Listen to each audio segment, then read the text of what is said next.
Welcome to Ladies Talking Love, Season 2, Episode 3, All Things Menstrual Cups.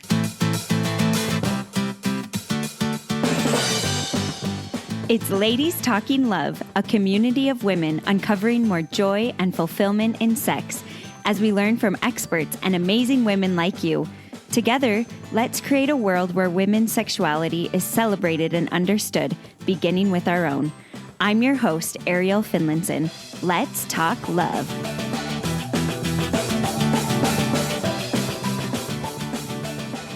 When I first heard about menstrual cups, I was pretty skeptical. I mean, what is this thing that you have to stick inside and it catches your blood and then you have to clean it out? But after trying a menstrual cup, I am never going back to pads or tampons. So if you felt skeptical about trying a menstrual cup or haven't even heard of them before, I hope that this episode helps give you the courage to take the dive and at least try one to see what you think. In this episode, I get to interview Meredith Tuttle, who helps run the Instagram account for the company, The Bloody Buddy Cup. And she has so much amazing information and stories, and will even answer your own personal questions about menstrual cups if it's not working, and she'll take her time to troubleshoot with you. Meredith, aka the Bloody Buddy Girl, who wouldn't want that nickname, is a mom of 3, trained doula, and has been spreading the gospel of menstrual cups and period freedom for the past 8 years. She's passionate about ending the shame and taboo that still seems to surround periods and the female body in general. She lives in Northern California, and when she's not working, she loves to read nonfiction, go on walks, and discuss the many nuances of Survivor with her husband or anyone who will listen. And in addition to coming on the podcast, the Bloody Buddy Cup company is offering a 10% discount code to anyone using the code Ladies Talking on any of their products. And we're also going to be partnering with them to do a giveaway this week. So make sure and follow us on Instagram at ladies.talkinglove so you can enter that giveaway.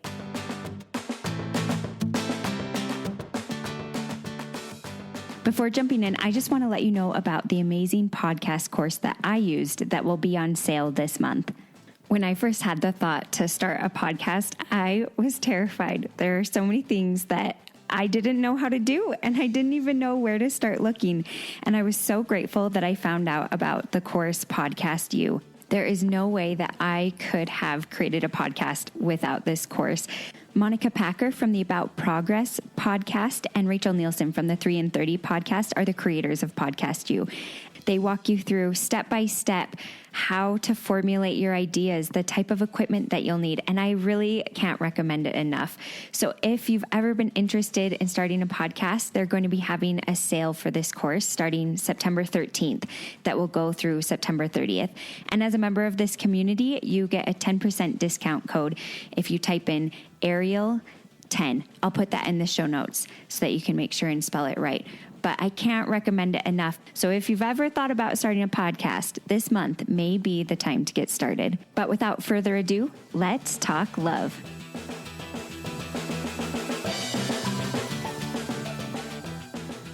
I'm excited to welcome Meredith Tuttle from the Bloody Buddy Cup on to Ladies Talking Love today. Hi. Thanks for joining me. This is so fun to have you and talk about menstrual cups. Oh, I could talk about it all. I do, and I could, and I love it. Talk about it all day. It's your job. You get to talk about it all day. So can you just give us a little bit of background about how you first ended up trying a menstrual cup?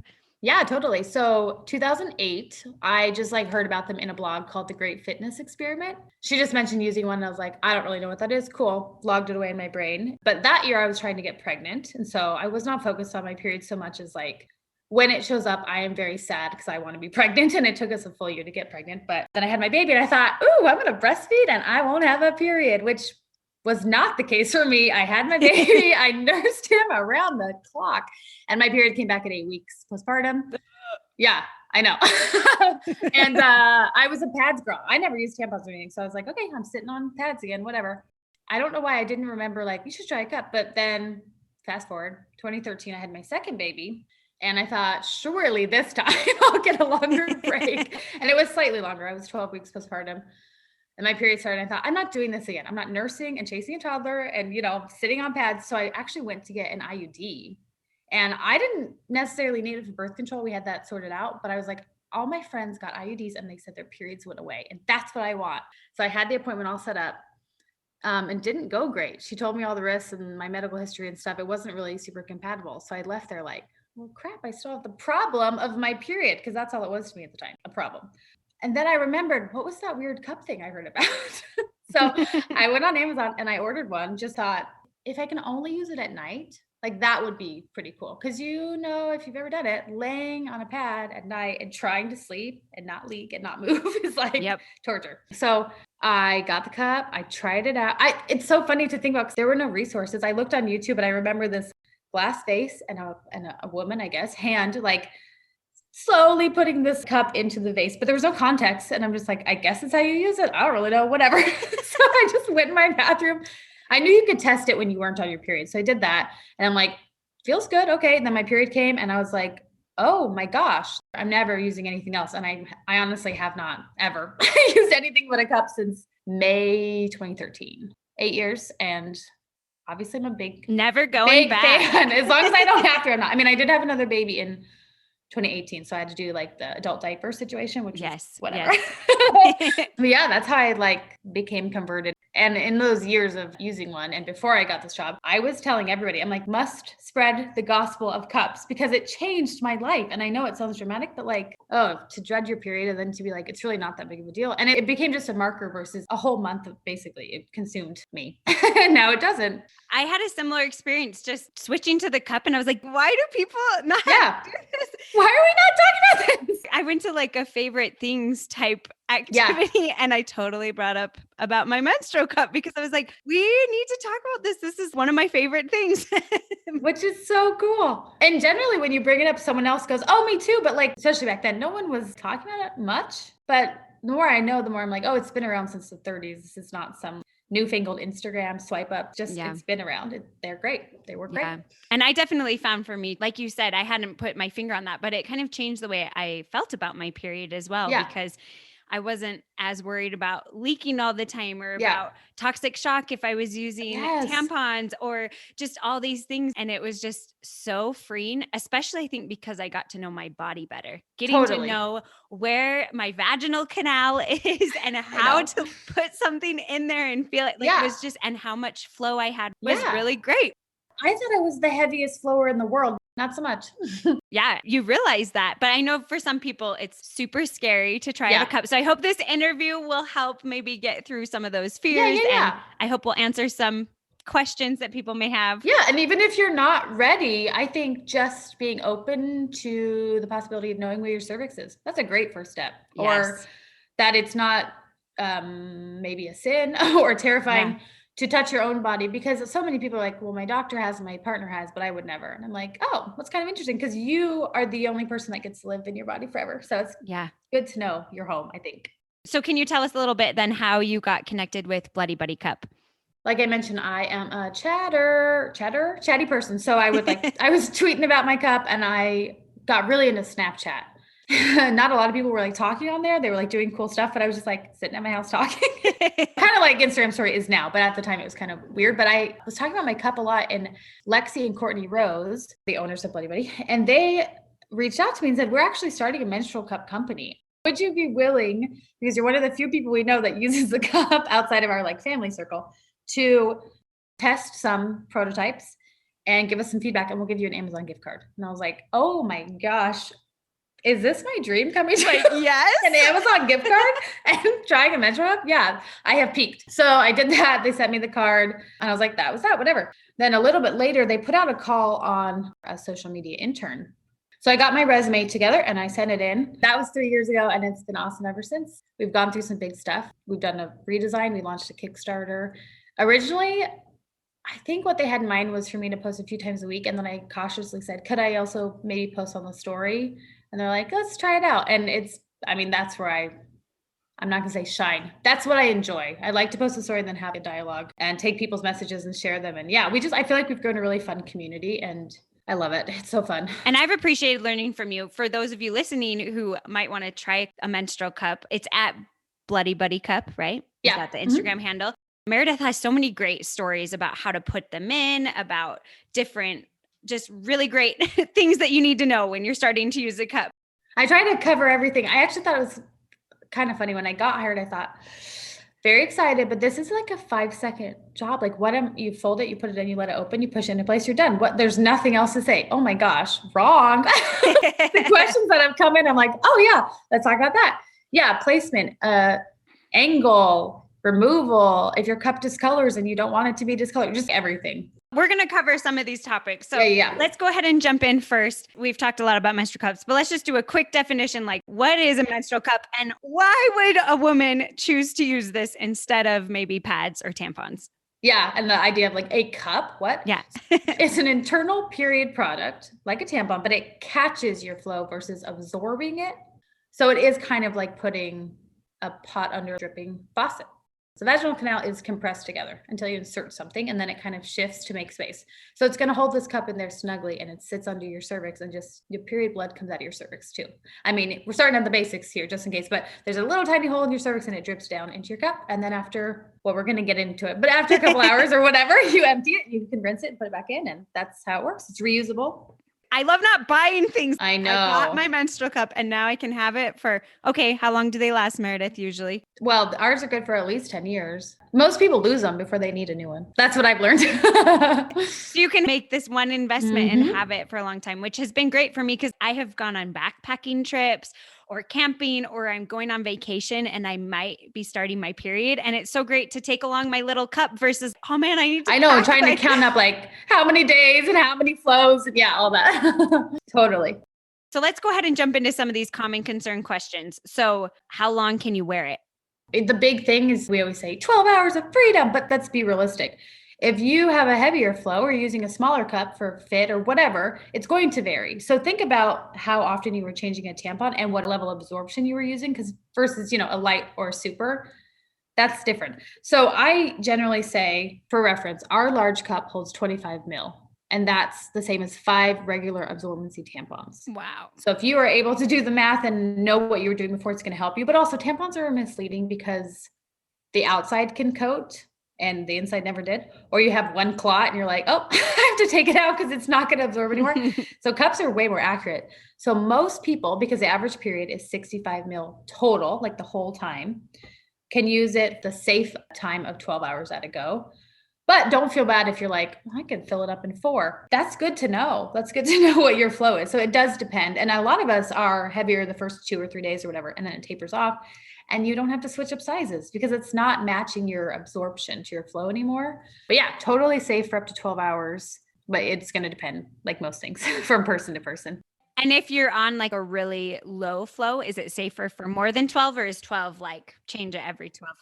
12 is recommended. I mean, I'm not going to lie. I've definitely gone over. I think some of us have, but it's, to keep risks of TSS absolutely minuscule, to keep odors at bay, just all that. I do know some people have forgotten for a little while, and it's not a problem, except when they finally took it out, they're like, oh, it did stink. Yeah. You don't necessarily want to keep something in there for a long time. That is so helpful. And what about, okay, this might sound really gross to be looking at my blood and seeing how much I have. Like, how do you get past that? What are some tips? Here's the thing. I take the word gross out of it completely because it might be weird. It might be new. It might be different, but gross does not apply to something you really don't have any control over and your body does because it's working. So I don't like the word gross. I understand why people use it, but the stigma around periods is already there. It just no more. It needs to be gone. That's why we're talking about it. Yeah. I'm like, I think a lot of people have seen their own poop, blood coming out. It's, whatever. And you don't have to look. Honestly, I empty real quick and I don't always look. I just pull it out and empty it right into the toilet. But I think it's good to look if you're curious, because the color of your blood can tell you a lot about your health and also where you are in your cycle. The darker, it's older, the fresh. I'm like, is this going to be too much? No, I don't believe in TMI. The bright red blood is generally shedding faster. It's an interesting thing to know the rainbow of period blood. Yeah. Well, tell us more about that. So when does new blood happen? When does old blood happen? Generally. So like, when it's heavier in the beginning of your period, that would be coming out faster and it's going to be brighter. But also the blood in your cup doesn't tend to hit oxygen. It is going to be different than how it would look on a pad or a tampon. Like it's just a different thing. Because, sometimes if your trash can is full of used tampons, there's an odor, but that's because they've been sitting out and they hit the oxygen and it's different. So that's not really a thing with cups either. So a lot of people would be like, I'm confused. It's not the same experience. I feel like I have way less, or I feel like I have way more. And I'm like, yeah, it's different to see loose blood in a cup versus absorbed blood in a bleached tampon or pad. Yeah, I've totally done that. But as far as like getting past it, you don't have to look if you don't want to. Also, a lot of people do it in the shower. So they just like empty it and rinse it. And yeah, it's different than being on the toilet, I think, for people, because it's mentally, the toilet can be like a gross place. But it's like, we're doing a lot of business there. It's important. It's important. And our body is not gross. Yeah. We have learned so many things that are supposedly quote unquote gross that are not. They're just normal. Well, and because they're specifically female gross, Yes. like discharge. I'm like, oh my gosh, can we move past the things our body was designed to like it's cleaning itself. Discharge, Yeah. that's amazing. Do you use your cup for discharge? I don't, because controversial. I really like the way discharge feels coming out of me, cleaning me out, and it does not bother me. But I know a lot of people don't like being moist down there at all. Yeah. So you totally can. You can use a cup for discharge if you like. We're going to recommend looking at the stories for how to insert it because it's a little too hard to explain. Oh, yeah. With just our voices. But what are some tips to do if you put your cup in and it's leaking? I always say any cup that is open, sitting under your cervix, and emptied enough according to your unique flow shouldn't be able to leak, because the hole in the cervix is so small and because the cup should fill the vaginal canal. So there shouldn't be anywhere else. But that's not helping someone if they're like, but mine is. I'm like, okay, so let's go step by step then. It wasn't open. Did you put it in and make sure it was open and then push it into place? Is it under your cervix? A lot of people never need to check their cervix to use a cup, but if you're leaking, you might need to. It might be off to one side or the other, which is very common. Like I'll have people be like, I think I have a tilted uterus, which then your cervix is tilted. I'm like, yeah, super common. You're not a freak of nature. You can put your finger in and kind of check. And then you'll know which direction to push it in. Also, or if you have short fingers like me, yes, you might need your partner. You could ask a significant other, or you could ask your doctor at your next appointment. But I do want to say, a lot of people will say, well, my doctor told me this when I was in labor. Okay, your laboring cervix is not your forever cervix. So it is good to know those things. I guarantee you it's different. If you're not in labor anymore, your cervix is not in the same active position, you know. Also, maybe you don't want to push it into place. Like I have a high cervix. So when I know my cup's open, I know I still have space to push it up. But if yours is lower, you could be pushing past it, or your cervix could be sitting in your cup, which is fine, but it will cut capacity, meaning you need to empty more often or you'll leak. If anyone is listening going, I need more help, message. I have specific posts I can send to people because it is easier to see versus hearing my voice. Totally. So what do you do for cleaning? How do you clean a cup? During your period, just rinse. If you're in public, you honestly can just dab it with toilet paper or bring in, flushable wipes or a little water bottle if you want to, if it's a multiple stall situation. But it doesn't need to be like fire hosed down, deep boiled every time, because again, it's just you touching it. You're not going to set it down on any public surface, hopefully. And your period is not a hazardous waste spill. It's pretty sterile. We need to get past this idea of, oh, I touched some blood. Like, toilet paper is your best friend. You can dab it off and pop it in. At home, rinse it out. And then between each period, deep cleaning is recommended. You can boil, or we have steamer bags, which are kind of like breast pump part bags. If you've ever used those, it's similar. We designed them specifically for our cups, and you can use them for 20 uses. So that's almost 2 years of periods. But yeah, we have those. They're like $5 on our site. So those sort of things. I know Amazon sells little gadgets too, but in general, I'm like, whatever works for you. Like, don't be like, okay, switch into a cup, so I need all the accoutrements and spend all this money. It's supposed to make your life easier. There are ways to do it with just a mason jar. That's what you have, boiling water over it in a jar and things like that. And what if people are like, I can't get past that, I need to wash it after every use? Is there a certain soap you recommend using, or mainly just get used to just rinsing? So we sell ours in packs of 2. So if you want to have a clean one on deck, you could do that rotation. I mean, most people just use the same one. The boiling or steam you could be like, this is the one I use today, put it away to clean, and use the other one.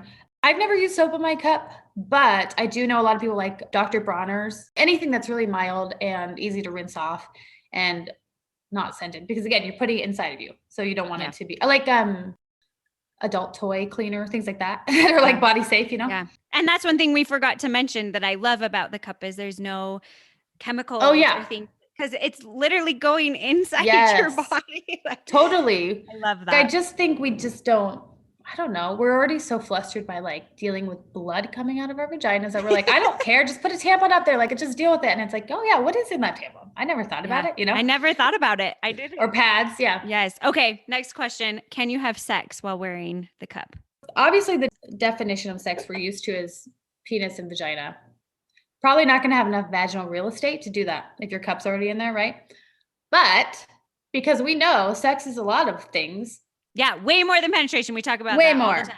So, yes. If you enjoy it, happy for you. Great. Keep it as part of the repertoire. But also, you can keep your cup in for oral or external toys or, manual stimulation, rubbing on each other, whatever you're doing. Yeah, there's no blood and it's chill. But there are, discs and things too that you could keep in and you have penetration. I guess the short answer is no, but the long answer is of course, because sex is all sorts of things. Yes. And if you're not going to put stuff in, then yeah, keep your cup in or keep it in, take it out.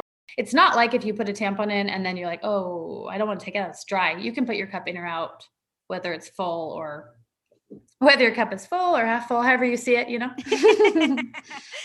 Okay, so this is not a huge investment when you look at the long term, but if you're not sure you're going to like it, this is kind of a little like, this isn't as much as a box of pads or tampons. I know. So what are some tips of finding that cup that will work for you? Because there's all different kinds, sizes. And it can get overwhelming. Yeah.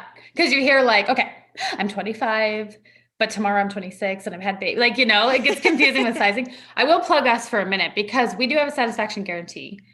We do sell our cups in packs of 2 and we do mixed sizing. So you can try 2 if you're not sure. Also, our customer service is amazing. So if you need help and you're like, I purchased this, that's that. We specifically went through the process to accept FSA cards on our site, and cups are covered by FSA, HSA, and HRA. So that is nice if you're like, I want to try a couple and I have a little bit of funds left. We also have Afterpay. So it breaks it into easier installments. That's like the financial aspect. And if we do find the right one, it will pay for itself so quickly. I think the biggest things with sizing tend to be cervix height, which I know can be confusing too because your cervix can change on your period. But obviously, if your cervix is super low, you're just not going to have a lot of space for certain length, right? So you're like, oh, well, everyone loves this cup. And then you're like, this is twice as long as I have space for. Like, what? So yeah, being aware that you might need to try and feel your cervix. Also flow. And that really, you just could change how much you empty. But I think if you're hoping for less emptying and you have really heavy flow, there are cups that hold a lot more. Like our max is 25 mil, which is pretty good for most people. But then there are some that hold like 50. So it just depends. Put a Cup in It is a fantastic resource, and they have a comparison chart that will give you the lengths with and without the stem. It'll give you the capacity, the diameter, because while vaginas are very elastic, some people are like, I honestly just need a smaller cup. I fold it and I need some more wiggle room. And that's fine because we're all different. Definitely check out Put a Cup in It because they are just such a good resource, like all around. If you send me the link, I'll make sure to put that in the show notes for anyone who wants to check that out. They're a great follow too. I even saw on your page the other day, like you can even turn the cups inside out to make it. So there's so many options. Customizing. Yeah. Cups. Yeah. Like I think people are like, oh, I just bought this product. I don't want to do anything to it, but they're made to be customized. You can cut the stem off. The stem is not like a tampon string. It doesn't hang out of you and you don't pull on it. It's just kind of a guide. Like some people do use it to lower their cup, but in general, you're gripping the base anyway to take your cup out. You can cut it. You can flip your cup. It's like bop it, flip it, cut it, whatever. Whatever you want to do. Yeah. So what about for people who've maybe tried cups and they're just not staying in? Are there some reasons why cups might not work for some people? Like everything, we are all different. So it could be the shape of the cup, or it could be like you need an outer rim on your cup or an inner rim, like, and you're not going to know that, which is frustrating. But as far as things that could actually be going on, if you have a prolapse, which is like bulging of other body parts into your vaginal canal, some degree of prolapse is very common, but it's more than the normal amount. You won't have a lot of space in there and it can push things down. And people will notice probably with tampons as well. They just come right out. Or you might notice some shifting when you're engaging your pelvic floor, which is very normal. Also, just the angle. Your vagina doesn't change from one product to the next. So if you were putting a tampon in back towards your tailbone, like you're supposed to, that's the same angle for cups. So if you put it in, you think, I'm shoving it up and nothing, you're hitting something because it needs to be angled. So there's things like that too, just like body awareness. But yeah, I've had people say like, I tried to use one, it wasn't working. And because of that, I found out I have a cervical prolapse. It was bad. And I basically was able to bring it up and they're like, oh yeah, we never would have known that. So I'm not saying cups save lives, but they can inform, which is very But good. they help. Yeah, it's very Yes. interesting. So are there any things that are special to Bloody Buddy cup versus other menstrual cups that you want to give a little shout out to while we're on? Yeah, plug it. So yeah, we have 3 sizes and 6 colors, and we do 2 packs always, around the price of 1 cup though, because we want to keep it very affordable. Yeah. Also, when we redesigned, we took into account all the things we heard, like we wish it was easier to get open or just everything. So it was so much work, a little traumatized still because it was all during 2020 and everything. But we tested and we made different molds, like cup molds. And so, yeah, now we have easy open technology. We have an inner rim. We have a shiny finish, which I don't think a ton of cups do, but ours do because it's easier to clean. Let's see. I really like the grips. The grips at the bottom of the cup just help you remove and insert. And there's a little, I don't know exactly what word we use for it, but there's a little pincher bulb in the base. So the base is slightly more reinforced. So it's easy to rotate if you like to rotate after inserting. Just removal is a lot easier. And I think we have a lot of resources, which I think more and more companies are doing now, but it's very nice to just have kind of a one-stop shop because you can come to our account and we do troubleshooting, but also it talks about, maintenance, how you take care of your cup. How do you know when you need to replace? And I mean, I like to talk about Survivor, whatever. Talk about everything with Meredith. I love it so much, especially because when I got my first menstrual cup, I remember being in the bathroom with like the instructions from the cup. And I'm like, this isn't working. It's not that detailed. I know. It took me a couple periods. It did take me a learning curve, which I think is totally, cover that. I do try to tell everybody that, yes. Just segueing into that. I think about everything. When I got contacts, I couldn't just pop them in. I mean, even now, everyone's like, you've emptied your cup on camera. Is there anything you wouldn't do? And I'm like, yeah, you guys, come on. Yes, there's a lot of things I wouldn't do on camera, but namely, I would never put my contacts in on camera. I am not confident enough. And I've been using them for a long time. So think of the things like breastfeeding. That's supposed to be natural. It's difficult for some people. It takes a little while. So yeah, switching to a new product. Don't be dismayed if you're like, what? I tried this fold. It wasn't great. Yeah, try a different fold. Try a different insertion position. Just because somebody does it in the shower or on the toilet, you might want to do it standing up, foot on the toilet. And we have videos. And it's a little tricky because at least for me, like I couldn't practice and know if it worked until I had my period. Yeah, like you can. And so it took me maybe 2. It only took me maybe 2. Maybe for some people it's a little longer, but it took me a little bit. I always say give it 3 cycles. Yeah. So I feel like 2 is pretty good because the first day may be great. Then it takes practice. Yeah, totally. Especially getting it out. I've had several times where I'm like, I can't get this out. What do I do? Which I think so many people are terrified of. And that's valid. But I do like to remind people, it can't go anywhere. Like, it's in there. Okay, good. Relax. And that will help for sure. But yeah, it's not going to float away up into the abyss. The vagina is a one-way street. Once you've inserted it can only come down. Okay, so give us some tips. What if people are like, oh my gosh, that's happening to me right now? Like, what do I do? I get messages from the toilet and I'm like, stop everything. Let's help this person. So I always say sit to shorten the canal because I have a high cervix and I've never had an issue with removal unless I was standing up. So I say sit. That'll shorten your canal, bring it lower. But then if it's not right there, bear down a little bit, that pelvic floor action we're talking about, that'll shift it lower. Wide knees, I think, are helpful. And then I have to insert up to my first knuckle, my pointer and thumb. I think maybe some people are like, oh, I didn't expect to have to put my fingers in that deep. So I actually can reach it, but I thought it was going to be right there. Not necessarily. Right you might have to go up a little. Yeah. And if you can't comfortably get 2 fingers in, put 1 in, push in the side, and then shimmy it lower, like pull it down a little bit.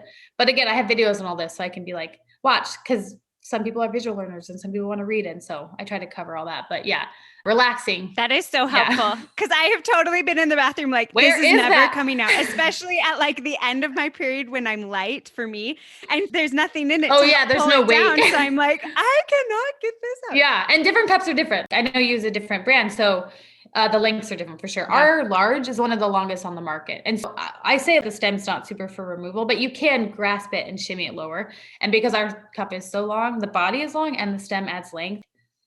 Yeah, usually long enough. It's usually long enough. You're not alone. Yeah. You're never getting your cup out. And one thing I've noticed as well, they'll just throw in here for me every once in a while too. Sometimes after having sex, it can be really nice to like catch the semen. I will say a lot of people do that to get pregnant. So yeah, just a warning. It will keep the semen up there by your cervix, which is a big plus if you're trying to, but if you're not, maybe let it empty out first. That's a good thing. Yeah. Before popping your cup. Yeah. I don't want anyone to be like, what? Depending on your birth control. Yeah, totally. I mean, that's good to know. If you're wanting to get pregnant, there's a tip to do as well. Isn't that interesting? There's an article about it. And every time I link it, it gets like hundreds of swipe ups and saves and shares. And I'm like, okay, so people need to know about this. Yeah, you can pop your cup in after. That is so fascinating. I just did it sometimes because sometimes I'm like, it's nice to just. The old post-sex plop. I know. I'm not about that life. We avoid that. Or if I'm wearing it anyway. Yeah. I feel like usually wearing it anyway. I know. And it's funny too, because your vagina does double in length when you're aroused. And I remember, putting it in after sometimes and being like, more space? What's going on? Oh yeah, because your body's like got to acclimate back. Lots of things you learn by just being more up in there.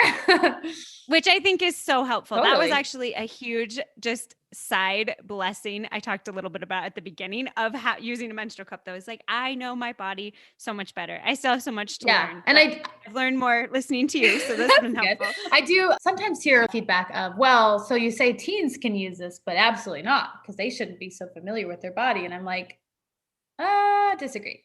Because this is a way that's going to lead to better health and better confidence. This is not now that you've put a cup up there, what are you going to put up there next? What? Yeah. This is taking care of our bodies. Yeah. And I think it's so healthy for all girls to be familiar with their bodies. It's their body. Yeah. You start your period at 9. That doesn't automatically make you a woman, but you should be aware of like, this is normal. I'm not, I've just heard so many horror stories of like, I didn't know what was happening. I thought I was dying. I hid it from my parents. And I'm like, oh my God. And I really dislike the fear because we shouldn't be scared of our own bodies. No. They're beautiful and so amazing. There's nowhere to hide. Yeah. You live in there. Yes. Yeah. Don't be scared of where you are. I know. And I was listening to a podcast is about progress. I can link it, but the person she was interviewing, she talked about how the one relationship we will have our whole entire life is with our bodies. And so we need to build that. And I just love that. I never thought about that, but we shouldn't be scared of ourselves and our body parts. So this has been so awesome, Meredith. Can you just close up? Are there any last things we didn't talk about that you want to cover? So you can practice when you're not on your period. And like you said, it won't be the same, but it's like dipping your toe in. Like, okay, I don't even know if I can put something up there. So do it when there's no blood, just relax, try it in the bathroom. And this is not hours long process. Couple seconds, see how it feels, and then take it right out. It doesn't have to be too involved. When you do try it for the first time, try it on a day when you're not going anywhere. Also, I say use a backup pad or liner till you feel more confident, because that just gives you that added reassurance of like, if I do leak a little bit or I'm not quite great at this, and not ruining more underwear or, just less stress. And definitely check out some accounts. Ours is great, but there's a bunch, so that you can kind of just know what to expect. Our IGTV, I shared, it's 3 minutes. It's me putting my, like, hey, it's morning time. I'm going to do my cup and I'm going to film it. It doesn't show anything. I'm not, I'm not about to do all that, but just like talking you through it. And there's hopefully helpful tips and tricks in there. So yeah, I say do a little bit of research, because I think it can help you go, oh, there's like a bunch of people doing this. It's not just me in my bathroom. Like, what's happening? I think community can build confidence. Sometimes people say, give it to me straight, the pep talk. And this is only if I know they already have kids and stuff. I say, okay, if a penis can go in and a baby can come out, a tiny, flexible silicone cup is nothing. I promise you. But also, I have no interest in pressuring someone to do something they're not ready for. So if you're totally not, ease into it. Because if you're like, well, I feel like I'm killing the planet, what can I do? Lots of options. You don't necessarily have to switch overnight either. I switched and thought, oh, I'm never using anything else. That doesn't have to be the case. If you want to use reusable, undies or a disc or organic tampons, just try different things until you find what's right for you. Because that's, I think, the most important thing. Because this is something you're going to be doing I just had my 20-year period anniversary. So 20 years down and probably 20 to go. I love that you know that. I wrote it down. As a kid, I was obsessed with Harriet the Spy. So I'm like, should probably write everything down. Gotta know. So where can we find you, Meredith? Because these stories and everything are so helpful when you're trying to figure this out. I am on Bloody Buddy Cup every day. We do have a TikTok too. I don't run that one, but there are some TikToks. If you're only into TikTok now and you're cooler than me, you can go over there. It's the same thing. Bloody Buddy Cup. Also, our website, bloodybuddycup.com, has tons of frequently asked questions and a bunch of resources as well. So awesome. Thanks so much for joining me today. This was great. Thanks so much for having me. So what do you think after listening to this episode? Are you ready to take the dive to try a menstrual cup? I really hope that this episode helped answer some of your questions and concerns and just things that you were wondering about menstrual cups. And if you have any other questions, Meredith is such a great resource on their Instagram account at Bloody Buddy Cup. I've been using a menstrual cup for several years, and I learned so much that I didn't know about how to clean it. I didn't realize you could just use water throughout your cycle and then just boil it at the end. And I didn't realize about if you're trying to get pregnant, you can use it to catch the semen. So there was so much great information, and I hope that you enjoyed it as much as I did. If you're interested in that giveaway, go follow us on Instagram at ladies.talkinglove. And also in the show notes is listed that 10% off code for everything on their website. Thanks so much for being here and learning with me. And as always, thanks for talking love.